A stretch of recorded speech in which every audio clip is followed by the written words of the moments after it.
কৃষ্ণ। আপনাদের রাধাকুণ্ড শ্যামকুণ্ড গিরিগোবর্ধন 11 চ্যানেল থেকে সবাইকে সুস্বাগতম। আপনারা রাধারানীর কৃপায় ভালো আছেন, সুস্থ আছেন। তাহলে আমি আজকে আপনাদের সামনে তুলে ধরছি যে দাপর যুগে শ্রীমতী রাধারানীর কজনা সখী ছিল, তাদের নাম কি, এই আমার আজকে বিশেষ আলোচনা। তাহলে আমি আপনাদের সামনে এই শ্রীমতী রাধারানীর গুণগান করার মতো সৌভাগ্য আমার নেই, তথাপিও চেষ্টা করছি। হ্যাঁ, তাহলে আমাদের দাপর যুগে শ্রীমতী রাধারানীর লক্ষ লক্ষ সখী ছিল, কিন্তু তার মধ্যে শ্রেষ্ঠ 8 জনা সখী ছিল। তাদের নাম কি আজকের ভিডিওতে আমরা জানবো। তাহলে সেই আমাদের অষ্টসখী, আমাদের শ্রীমতী রাধারানী কেন এই অষ্টসখী সৃষ্টি করলেন, তারা কিভাবে এলেন, তাই তো?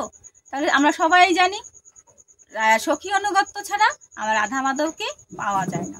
তাহলে সেই সখী অনুগত্য হতে গেলে এই আমাদের শ্রীমতী রাধারানীর অষ্টসখীর নাম জানতে হবে, তারপরে তাদের গুণগান, তাই তো? অবশ্যই। তাহলে শ্রীমতী রাধারানী তার কায়ভূ শক্তি থেকেই 8 জন সখীকে সৃষ্টি করেছিলেন, তারই ছায়া, তারই কায়া, তারই তনু থেকে, তাই তো? তাহলে সেই শ্রীমতী রাধারানীর সখীদের নাম আমরা আজকে জানবো। তাহলে এই শ্রীমতী রাধারানী তিনি তো প্রাণ গোবিন্দকে একা একা সেবা করতে পারতেন না, তাই তিনি ভাবলেন আমার থেকে সৃষ্টি করি আমার সখী। আমার তো বৃন্দাবন ব্রজধামে, আমার পৃথিবীতে অনন্ত কোটি সখী, কিন্তু আমার একটা স্পেশাল প্রধান আমার সখীদের তৈরি করতে হবে, যারা আমার প্রাণ গোবিন্দকে না জানতেই বুঝে যাবে, ভগবান না চাইতেই তারা সেবা করতে পারবে। আমি একা কি করে পারবো? আমার ভগবানকে দর্শন করা, ভগবানকে যে তাকানোটা রাধারানী সেইটুকুও তো টাইম পেত না, আপনারা জানেন। কেননা আমাদের সেই জটিলা কুটিলা সেই আয়ান ঘোষের বাড়ি থেকে কি করে শ্রীমতী রাধারানী আসবে, কতটা পাহারাদার বসিয়ে থাকতো, তাই না? তাহলে সেইভাবেই আমরা জানি রাধারানীর কত বিরহ। তো আজকে আমরা জানবো শ্রীমতী রাধারানীর অষ্টসখীর নাম। প্রথমে আমি নামগুলো বলে দিচ্ছি, আপনারা শ্রবণ করুন। তাহলে আমাদের শ্রীমতী রাধারানীর খাস সখীকে প্রথম বলছি যে প্রধান জ্যেষ্ঠ সখী, তার নাম ললিতা, এবং দ্বিতীয় সখীকে বিশাখা, তৃতীয় সখীর নাম কি চম্পকলতা, এবং চতুর্থ সখীর নাম চিত্রা, পঞ্চম সখীর নাম হচ্ছে ইন্দুলেখা, ষষ্ঠ সখীর নাম হচ্ছে রঙ্গদেবী, আর সপ্তম সখীর নাম হচ্ছে সুদেবী, অষ্টম সখীর নাম তুঙ্গবিত্তা। তাহলে এই হচ্ছে অষ্টম সখীর নাম। হয়তো আমরা জানি না, কিন্তু এই ভিডিওর মাধ্যমে আপনারা অবশ্যই জানবেন। আর আপনারা সর্বদাই চেষ্টা রাখবেন ধর্ম কথা আস্বাদন করার। কেন বলেন তো? শ্রীমতী রাধারানী বলেছে ধর্মবিহীন, কৃষ্ণ কথা আন কথা বিহীন কখনো শ্রবণ করা যাবে না।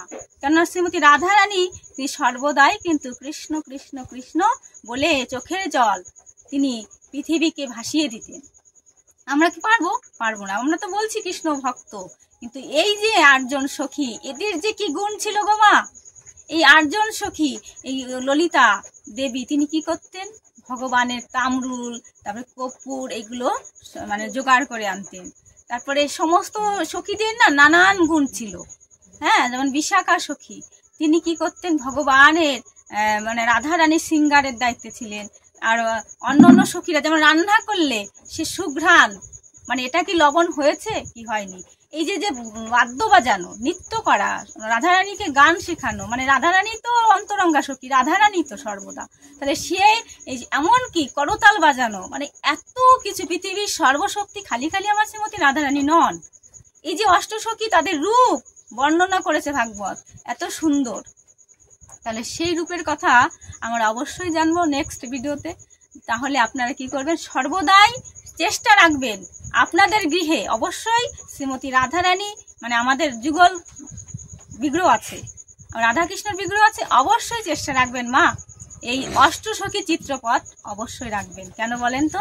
সখী অনুগত্য ছাড়া শ্রীমতী রাধারানীর কৃপা একদম পাওয়া যাবে না। তাই আপনারা আজকে আমার এই ভিডিও মাধ্যম দিয়ে জানলেন অষ্টসখীর নাম। এই নাম যদি উচ্চারণ করেন তাহলে অনায়াসে যাদের ভক্তি নেই তাদের ভক্তির সঞ্চয় উদয় হবে। তাই মাগো, আজকে আপনাদের কাছে আমার করজোড়ে মিনতি করছি, আমার পাশে আপনারা থেকেছেন, থাকবেন। কেন মা বলেন তো? আমি এই চ্যানেলে ওটির একজন ক্ষুদ্র সদস্য, তো আপনারা আমাকে একটু আপনাদের উৎসাহিত না পেলে আমিও উৎসাহিত হতে পারছি না। আপনারা একটু সাবস্ক্রাইব করবেন আর অপরকেও আমার এই ভিডিওগুলো দেখার জন্য বারবার বলছি উৎসাহিত করবেন। ভালো থাকবেন, সুস্থ থাকবেন। যদি আমার এই ভিডিওখানি ভালো লেগে থাকে লাইক, কমেন্ট, শেয়ার, সাবস্ক্রাইব এবং পাশে থাকা বেল আইকনটি ক্লিক করবেন। রাধে রাধে।